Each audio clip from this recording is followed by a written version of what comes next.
In less than 24 hours, a conflict that had dragged on for over 35 long years, for which 2 wars had been fought, ended with just one night of heavy fire.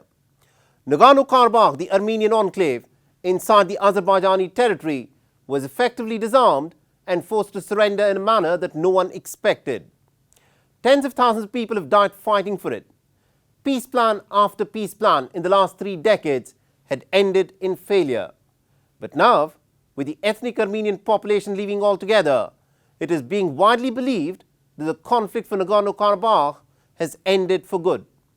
But old feuds have a way of resurfacing long after they are believed to be dead.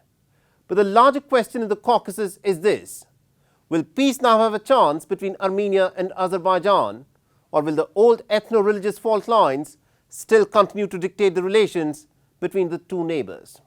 For over 3 decades, ever since Armenia and Azerbaijan became independent after the breakup of the Soviet Union, Baku and Yerevan have fought 2 major wars and several protracted low-intensity guerrilla conflicts.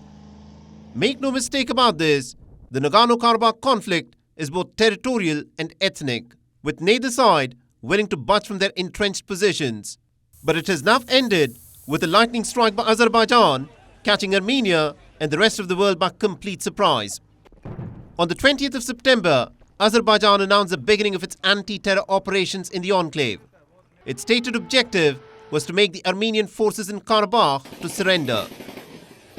Videos put out by the Azerbaijan Defense Ministry will give you a glimpse of the pitched battles that were fought as the Azeri forces moved in, as reports of Azerbaijan's lightning offensive into Nagorno-Karabakh spread across Armenia.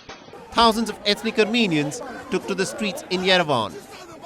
Condemning the lax approach of the Armenian Prime Minister Nikol Pashinyan, the Armenians tried to storm into the government buildings. But the Armenian forces were just not prepared to come to the rescue of the ethnic Armenian military in Karabakh. Questions were raised about the role of the Russian peacekeepers who were stationed in Karabakh to maintain order. Some angry Armenians crowded around the Russian embassy in Yerevan and tore off their Russian passports. But no help was forthcoming from any quarter. Azerbaijan's offensive inflicted many casualties. The Armenian forces in Karabakh were forced to surrender, with white flags unfurled on their armoured vehicles. And then, as suddenly as it had begun, the offensive ended. Azerbaijan's President Ilham Aliyev appeared on national television and claimed victory. He even assured the Armenians living in Nagorno-Karabakh that their safety and cultural rights would be respected. 5 days ago, we fully ensured and repaired our full sovereignty.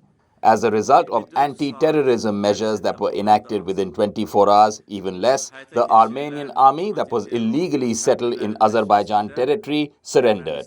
It accepted our conditions, and thus Azerbaijan fully ensured the sovereignty of its own government.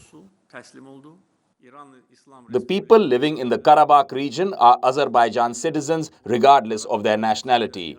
Their safety, security and well-being will be ensured by the state of Azerbaijan. But these words of assurances inspired little confidence amongst the Armenians. When Armenia had won the first Nagorno-Karabakh war in 1994, Azeris had been expelled from their homes, and the Armenians, fearing reprisals this time round, began to flee in long, unending convoy of vehicles winding through the mountains of Karabakh. The satellite images of the Armenians fleeing from Karabakh will give you a glimpse of the exodus. Azerbaijan even rounded up the Armenian leadership of Nagorno-Karabakh. Ruben Vardayan, who headed Karabakh's separatist government from November 2022 till February 2023, was paraded with handcuffs. The separatist leadership had claimed that Nagorno-Karabakh as a separate enclave would end by the end of this year. But from the exodus that is being witnessed, Armenian presence in Nagorno-Karabakh could end in a matter of days. At a time when the rest of the world was occupied with the meetings at the United Nations General Assembly and Russia's war in Ukraine, Azerbaijan, with one night of heavy bombings on Armenian positions, has changed the map of the Caucasus. But ethnic cleansing and redrawal of borders is not new to this region. When Armenia had won the first Nagorno-Karabakh war in 1994, it had expelled over 500,000 Azerbaijanis from Karabakh and the areas around it.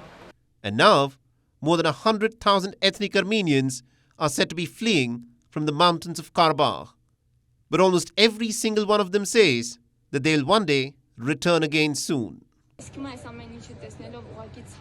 After having seen everything, it pains me to be leaving Nagorno-Karabakh.